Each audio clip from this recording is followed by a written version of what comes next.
सभी भाई बहनों को सिस्टर की तरफ से एक बार फिर से जय मसीह की। मेरे प्रियो, एक बार फिर से हम आपके बीच में एक अच्छा वचन लेकर आए हैं जो प्रभु यीशु मसीह ने अपने लोगों को सिखाया, एक बीज बोने वाले का दृष्टांत। तो मेरे प्रियो, आइए हम परमेश्वर के वचनों से देखेंगे। मत्ती की इंजील उसका 13 का 2 पद में देखेंगे प्रभु यीशु मसीह ने कितने सुनहरे शब्दों से इस भीड़ को वचन सुना रहे थे।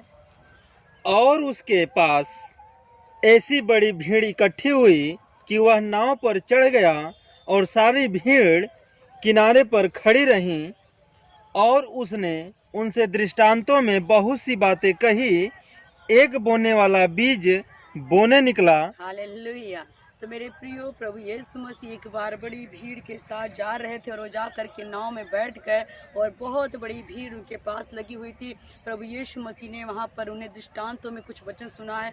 और वचन क्या सुना रहे थे दृष्टांतों में कि एक जो बीज बोने वाला निकला, एक मनुष्य था जो बीज बोने के लिए निकला। तो आज हम देखते हैं कि हम बीज जो बोने वाला वो किस तरीके से बीज बो रहा है। तो मेरे प्रियो, मैं भी अपने हाथों में कुछ बीज ली हूँ और आज मैं आपको वचनों के द्वारा जो प्रभु यीशु मसीह ने सुनाया दृष्टांतों के द्वारा इस वचन को सुनाने जा रही हूँ। आप लोग इस वचन को सुनिए। बोते समय कुछ बीज मार्ग के किनारे गिरे। हालेलुया। मेरे प्रियो, जब उसने पहली बार जो बीज बोते समय कुछ बीज मेरे प्रियो जो थे वो मार्ग के किनारे गिरे। मार्ग के किनारे जो गिरे, हाँ, और पक्षियों ने आकर उन्हें चुग लिया। तो मेरे प्रियो, जो बीज मार्ग के किनारे गिरे वो पक्षियों ने आकर के उसे चुंग लिया, उसे खा लिया और वो उग नहीं पाया। और कुछ बीज पथरीली भूमि पर गिरे। और कुछ बीज मेरे प्रियो पथरीली भूमि पर गिरे। आगे उसको भी अच्छी भूमि ना मिलने के कारण वह भी उपज नहीं पाया। जहाँ उन्हें बहुत मिट्टी न मिली यस, और गहरी मिट्टी न मिलने के कारण वे जल्द उग आए। मेरे प्रियो, जो पथरीली भूमि पर बीज गिरे मेरे प्रियो, वो भी मिट्टी ना मिलने के कारण और उसको नमी ना मिलने के कारण मेरे प्रियो बहुत जल्दी उगे तो, लेकिन सूख भी गए क्योंकि उन्हें ज़मीन में जो अच्छी तरी नहीं मिली, नमी नहीं मिली और मिट्टी नहीं मिली, इसलिए वो भी नहीं उग पाए। पर सूरज निकलने पर वे जल गए और जड़ न पकड़ने से सूख गए। मेरे प्रियो, वो जब सूरज निकला, तगड़ी धूप लगी, उसे ज़मीन से कुछ पोषण ना मिलने के कारण वो सूख गए और वो जल गए। कुछ बीज झाड़ियों में गिरे और झाड़ियों ने बढ़कर उन्हें दबा डाला। और मेरे प्रियो, जब उसने फिर तीसरी बार जो बताता है कि उसने बीज बोए वो झाड़ियों में गिरे और झाड़ियों ने उन्हें दबा करके उन्हें ख़त्म कर दिया। वो झाड़ियों ने बढ़ करके उन्हें दबा दिया और वो बढ़ नहीं पाए। पर कुछ बीज अच्छी भूमि पर गिरे और फल लाए, कोई 100 गुना, कोई 60 गुना और कोई 30 गुना। जिसके कान हो वह सुन ले। हालेलुया। तो मेरे प्रियो, कुछ जो बीज थे अच्छी भूमि में गिरे वो फल लेकर आए, कोई 30 गुना, कोई 60 गुना, कोई 100 गुना। आपके सामने है जो अच्छी भूमि को पाया, अच्छी खेती को बीज पाया, नमी पाया और अच्छा पोषण पाया, तो वो फल लेकर आया, कोई 30 गुना, कोई 60 गुना, कोई 100 गुना। तो मेरी प्रियो, प्रभु यीशु मसीह ने दृष्टांत कहा तो इसका मतलब भी था ये जो 4 तरह के बीज बोए गए। जो पहला था मार्ग के किनारे गिरे, तो कुछ विश्वासियों के बारे में बताया गया कि जो बहुत जल्दी से वचन को सुनते हैं और बहुत मन लगाते हैं, लेकिन अचानक क्या होता है जब सत्संग में बैठे रहते हैं, वचन को सुनते हैं मेरे प्रियो, तो बहुत उनको अच्छा लगता, आनंद आता है और तालियां बजाते हैं, खुश होते हैं। लेकिन उसके बाद वो जब सत्संग उठ करके बाहर जाते हैं, उसके बाद ही थोड़े समय में जो वचन उन्होंने वहाँ पर सुना होता है वो उसी टाइम उनके दिमाग से निकल जाता है, अर्थात चिड़िया चुग कर लेकर चली गई। और मेरे प्रियो, और कुछ भी जो दूसरा वचन में बताया गया कि जो पथरीली भूमि पे गिरी, मेरे प्रियो, इसका दृष्टांत जो है परमेश्वर ने, प्रभु यीशु मसीह ने बताया। पथरीली भूमि का मतलब कुछ लोगों ने वचन सुना, लेकिन सुनने के बाद अमल भी बहुत उस समय अच्छा लगा, बहुत बढ़िया वचन है, लेकिन वो अंदर अच्छे से भूमि ना पाने का, अच्छी जो बढ़िया से उसको अमल ना करने के कारण वो क्या हुआ, पोषण अंदर नहीं पाने के कारण वचन तो गया, लेकिन वो जड़ ना पकड़ने के कारण, अपने मनन ना करने के कारण वो वचन पूरी तरीके से फलवंत नहीं हुआ।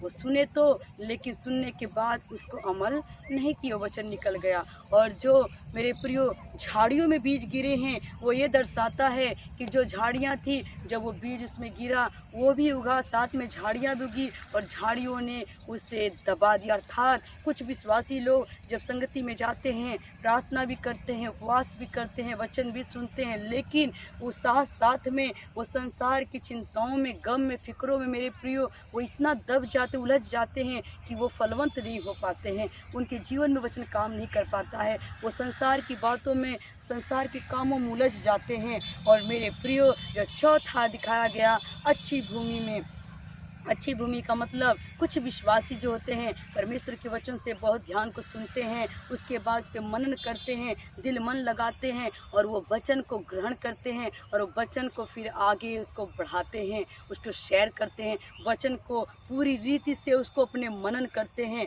और परमेश्वर का वचन भी कहता है कि परमेश्वर कहता, ये मेरा वचन तू खा ले। परमेश्वर अपने दास को कहता है, यूहन्ना को भी कहता दर्शन में कि इस पुस्तक को ले और खा ले, इसको चबा कर खा ले, तेरे मुंह में कड़वा तो करेगी लेकिन तेरी अतरियों को भर देगी। अर्थात वचन जो एक बीज है मेरे प्रियो, वचन बीज है, बोने वाला जो किसान है वो परमेश्वर के दास लोग हैं मेरे प्रियो। तो बोते हैं, लेकिन हम जो खेती है, हम किस तरह की खेती हैं, क्या चट्टान है, क्या मार्ग हैं, कि झाड़ियों में हैं, कि अच्छी भूमि है, वो हमें जानना है मेरे प्रियो। अगर आज आप अच्छी भूमि बन जाते हो, दुनिया के अभिलाषाओं से, चिंताओं से मुक्त होकर के और अपने आप को सख्त ना करते हुए परमेश्वर के वचन को सुनो, तो उस पर अमल भी करो, ताकि आपके अंदर भी परमेश्वर का वचन 30 गुना, 60 गुना और 100 गुना फल लेकर आए।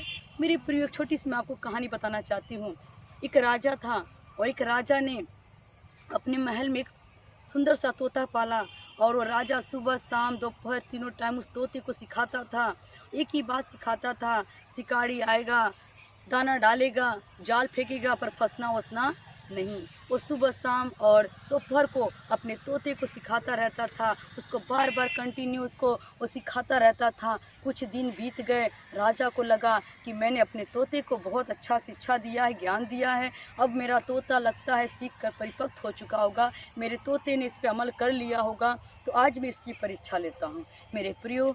और उस राजा ने अपने तोते को एक जंगल में लेकर गया और जब जंगल में लेकर गया उस तोते को, उसने उसकी परीक्षा ली और उस तोते को उस जंगल में छोड़ दिया। और एक शिकारी को उसने कहा कि मैंने अपने तोते को बहुत पढ़ाया है, बहुत ही उसको समझाया है, इसकी तुम परीक्षा लेकर देखो, अवश्य इसने अमल किया होगा, अवश्य मेरी बात को उसने ध्यान दिया होगा, ये अपनी रक्षा कर सकता है। तो जब शिकारी वहाँ पर गया और राजा छुप गया मेरे प्रियो, उसी टाइम और शिकारी ने कुछ बीज लिए और जब वहाँ पर उसने दाना डाल दिया और उसी वक्त तोते ने पेड़ से बैठकर जब देख रहा था, उसी टाइम उस दाने के पास आकर वो खाने लगा। वो खाने में इतना मगन हो गया, वो सब बातें भूल गया कि मेरे स्वामी ने मुझे कुछ सिखाया था, मेरे मालिक ने।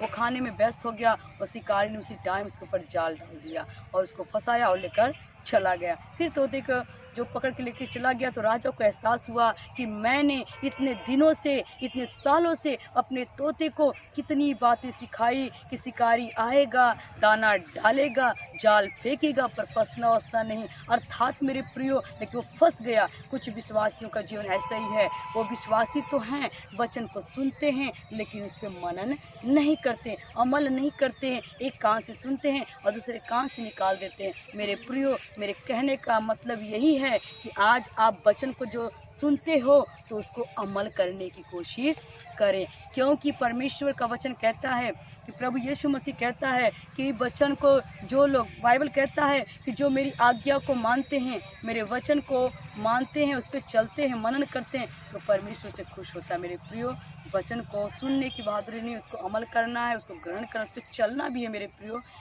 हम एक बकरी के स्वभाव से भी देखते हैं, बकरी को जब उसका मालिक छोड़ देता है उसी टाइम निकलती बड़ी खुश हो जाती है कि अब मुझे फ्री टाइम मिला है, मैं बहुत कुछ खा सकती हूँ। उस समय वो बहुत जल्दी जल्दी बहुत अन्य प्रकार की घासों को काटती है, लेकिन उस समय उसको चबाती नहीं है, क्योंकि वो जानती है कि मेरे पास इसके बाद टाइम नहीं मिलना है इन हरी हरी घासों को लेने का। उस समय तो वो हर प्रकार की घास को ले लेती है, लेकिन जब उसका मालिक उसे खूंटे पर बांधता है उसके बाद वो पगुरी करती है ताकि जो उसने खाया है वो उसे अच्छी तरह से पचा ले, उसको नुकसान ना करे। मेरे प्रियो, तो आज उस बकरी के स्वभाव से हम क्या सीखते हैं कि जब आप सत्संग में जाते हैं, किसी भी सत्संग में बैठे हैं, अगर आप कलाम को सुनते हैं, वचन को सुनते हैं, अच्छा है कि आप एक नोट बुक ले लें, एक पेन ले लें, वचन को अच्छी तरह लिख लें, घर जाएं, फिर उस वचन को पढ़ें, बार बार उसको मनन करें ताकि वो वचन किताबों में नहीं आपके हृदय में उतर जाए, ताकि वो फलवंत हो, वो बढ़े। बाइबल कहता है जिसके पास है उसको दिया जाएगा, जिसके पास है नहीं उससे वो भी ले लिया जाएगा। तो मेरे प्रियो, मैं चाहती हूँ कि हर विश्वासी के जीवन में परमेश्वर का वचन ज़्यादा से ज़्यादा भरा हो, ताकि वो आगे चल करके वो दूसरों को भी वचन बांटने वाले बन जाए। तो मेरे प्रियो, बातें तो बहुत है, हम नेक्स्ट वीडियो में इस वचन के बारे में हम बताएंगे, क्योंकि परमेश्वर का वचन बहुत कुछ सिखाता है। परमेश्वर की अगुवाई अगर मेरे पास फिर दोबारा होगी, मैं आगे आपको इस पार्ट 2 में लेकर आऊँगी वचन को। आप सभी को जय मसीह।